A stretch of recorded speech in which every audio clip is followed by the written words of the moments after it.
Who doesn't love a puppy? Well, it seems that South Dakota Governor Kristi Noem is not a fan, and it may just cost her a place on the GOP ticket. The Guardian reported on Friday that in a book set to be released next month, Noem wrote about killing a puppy that she could not train and said, quote, "I hated that dog." Noem defended her decision to shoot her puppy on X, saying, "I can understand why some people are upset about a 20-year-old story of Cricket, the dog, one of the working dogs at our ranch. In my upcoming book, No Going Back. The book is filled with many honest stories of my life, good and bad days, challenges, painful decisions, and lessons learned. The fact is, South Dakota law states that dogs who attack and kill livestock can be put down. Given that Cricket had shown aggressive behavior toward people by biting them, I decided what I did. We love animals, but tough decisions like this happen all the time on a farm," she wrote. "Sadly, we just had to put down 3 horses a few weeks ago that had been in our family for 25 years. If you want more real, honest, and politically incorrect stories that'll have the media gasping, pre-order No Going Back." Conservatives are condemning Noem. Former White House Trump staffer and now major Trump critic Alyssa Farah said, "I'm a dog lover. I'm honestly horrified by the Kristi Noem excerpt. I wish I hadn't even read it. A 14-month-old dog, still a puppy and can be trained. A large part of bad behavior in dogs is not having proper training from the humans responsible for them." Democratic Minnesota Governor Tim Walz posted on X, "Post a picture with your dog that doesn't involve shooting them and throwing them in a gravel pit. I'll start." And I saw a interestingly timed tweet from Ron DeSantis advertising a dog rescue shelter thing that he's been involved in that seemed that was not a coincidence. Yeah, nobody was happy about reading this, learning this. As I've said in my previous commentary, Kristi Noem is one of the Republican governors that I like a bit more than others, so of course this would happen. That's what I get. It's not great. No one wants to learn. Did you see her as a prospective VP option? Was she, do you think, high on a likely sort of a list? I think she was pretty high, although at this point I do think it's basically a done deal for Tim Scott.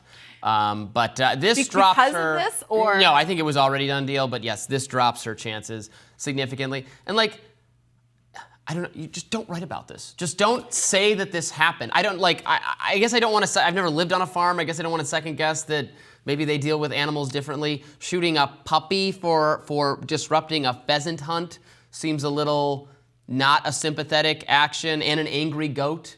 What else? Oh yeah. So I think we in some ways downplayed. I mean, I think we just need to read. You just really need to read what she wrote to really understand how gruesome it is. She says, "I hated that dog," saying that Cricket had proved herself untrainable, dangerous to anyone she came in contact with, and less than worthless as a hunting dog.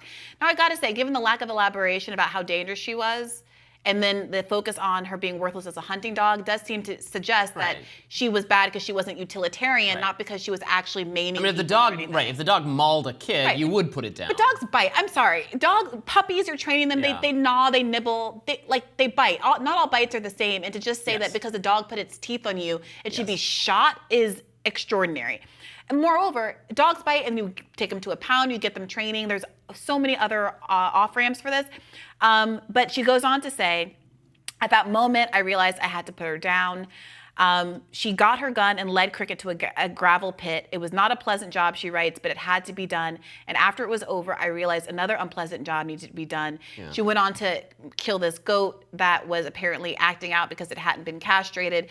Her first bullet didn't take. She had to run back to the car, reload, and then kill the half-dead animal that had been writhing in pain in the interim. I mean, there's no aspect of this which comes off as humane or frankly necessary to achieve her goals of having, I guess, a peaceful farm. And if it was necessary, it's poorly described. It doesn't sound that way, and you could have just not addressed it.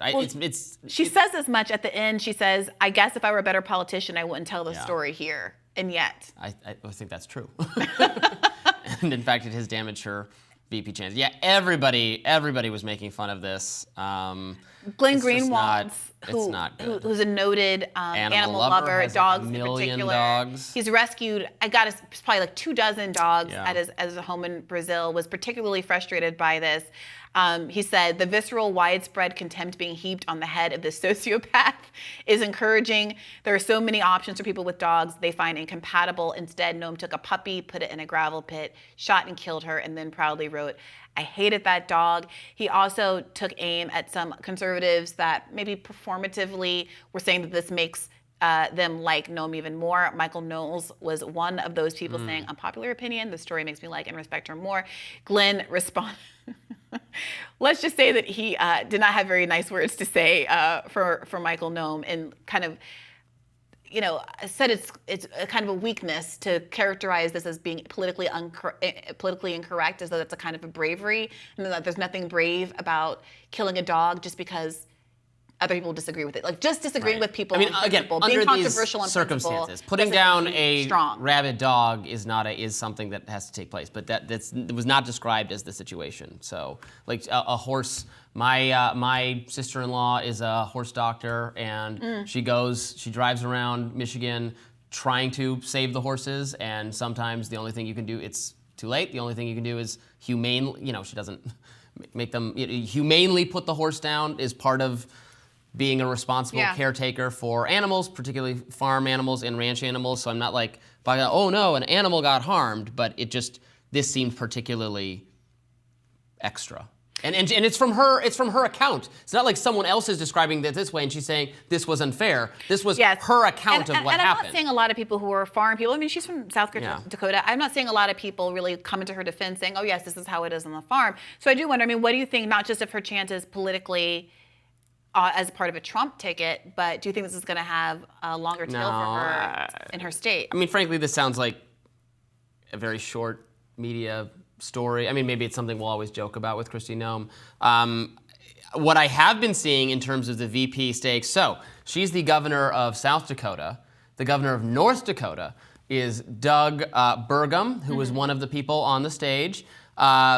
A lot to like about Doug Burgum if you're a small government libertarian conservative like myself. He just kind of screams about how energy regulation and other things have hurt his state. You would have liked, if you'd recall, his abortion answer was very much in the Nikki Haley camp, where he said, I don't see this as a federal issue whatsoever, and there should be no federal policy on it. He's kind of more of the live and let live tradition on the right, and apparently Trump is feeling the Bergmentum. There was a story about that, about Doug Burgum, his stakes rising. So I wonder if that's maybe there's a Dakotan, but it's just not going to be Kristi Noem. All right, well, we'll keep an eye on that. Stick around. We've got a lot more rising coming up next.